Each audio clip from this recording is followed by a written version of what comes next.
office to condemn the killings, which he attributed to radical Islamist groups. He again threatened immediate consequences if the Nigerian authorities failed to act decisively, and he warned that the US would halt all aid assistance to Nigeria if the violence continues, adding that there would be hell to pay. He instructed the US Department of War to prepare for possible military action, emphasizing that any intervention would be vicious and sweet.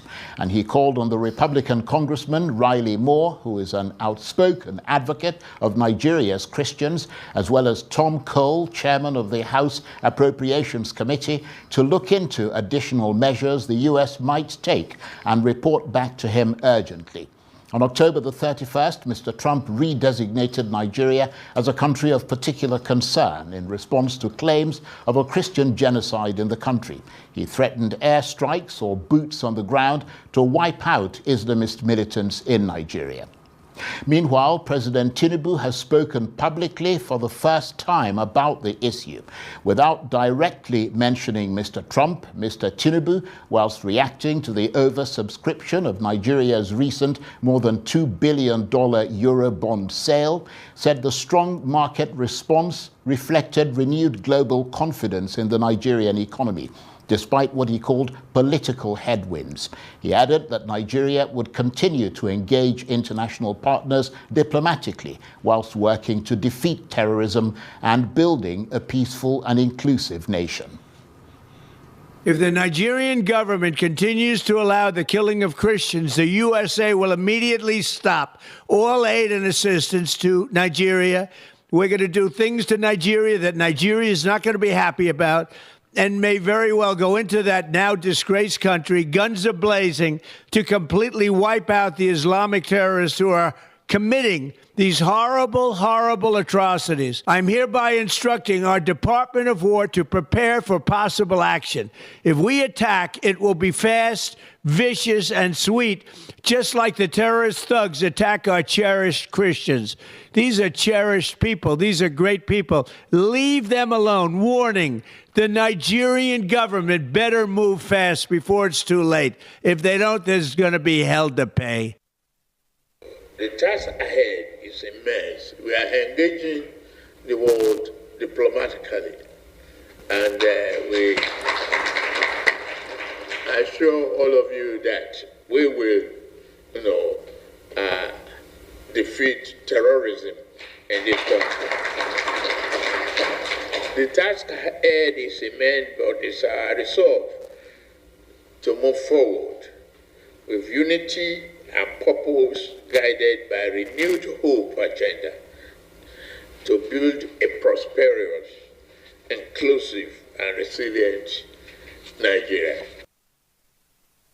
President Tinubu and before him President Trump. Well, to wrap all these developments into tidy little compartments, I'm joined now on the line from Washington, D.C. by Arise correspondent Anieze Osakwe. Thank you very much indeed for joining us. So a new posting on Truth Social from President Trump, still banging the drums of war and warning of other immediate punitive consequences. How much has that threat raised the, if you like, the threat level for Nigeria? Because Mr. Trump is emphatic that he's instructed the Department of War to take further action. And in fact, overnight, the New York Times reported that the US military have started drawing up some plans for some sort of action in Nigeria. Absolutely. It's good to be with you, Charles. And I think that if there was a word to just sum up everything that you've said in your intro and the video that we saw from President Trump and this new reporting from the New York Times, the word is urgency. I mean, President Trump putting out this video essentially, in the early hours, Nigeria time. It was short. It was short and sweet, as he says, but he was essentially reiterating the comments that we'd heard from him in that initial Truth Social post that he did on Saturday. And what's interesting is that he almost repeated what he said in that Truth Social post verbatim. talking about guns ablazing, the fact that Nigeria will have hell to pay, the fact that he's designated Nigeria as a country of particular concern. These are all things that he had essentially already said, but the fact that we're seeing it in a video and what looked like some sort of pre-recorded video comments made potentially at the White House, that just upped the ante. The sense of urgency can't be overstated here. And then, like you said, just, overnight, the New York Times put out this new report about the fact that as soon as President Trump made that post directing the Department of War to draw up plans, they did. And, Pete Hegseth essentially told AFRICOM, which is, the U.S. military's operation force that deals with the entire continent of Africa, to draw up plans. And that's what they did. So they broke it down in 3 levels: light, medium, and heavy. And the light version included what the military called partner-enabled operations. And that would basically mean the U.S. military would support the Nigerian government and government officials deal with Boko Haram and Islamic terrorists. The medium option involved using drones, drones that could strike bases, convoys, vehicles, all in northern Nigeria. So essentially something from the sky. And then the heavy option actually involved moving an aircraft carrier into the Gulf of Guinea and deploying actual fighters and long-range missiles to attack these Islamic terrorists. So it's really clear that the U.S. at this point is upping the ante, and something I've been reiterating for the last couple of days is just how quickly everything has moved. Trump made these comments on Saturday. By Sunday, he made those comments on Air Force One, saying that they were essentially potentially going to put in airstrikes, put boots on the ground. Here we are on Thursday, and we have this video, so there's really no telling how much further this story will go. And just very briefly, because we've actually got somebody from the who used to lead the Africa Command, the general he's waiting to come on board to tell us more about all this. So far, the Nigerian engagement with the Trump administration on this issue has been described by critics as something of a train wreck. Do you share that assessment from what you've observed there in Washington? So I'm really glad that you asked this question, because being here, I've actually had the opportunity to try to reach out to the Nigerian embassy. We did that earlier today.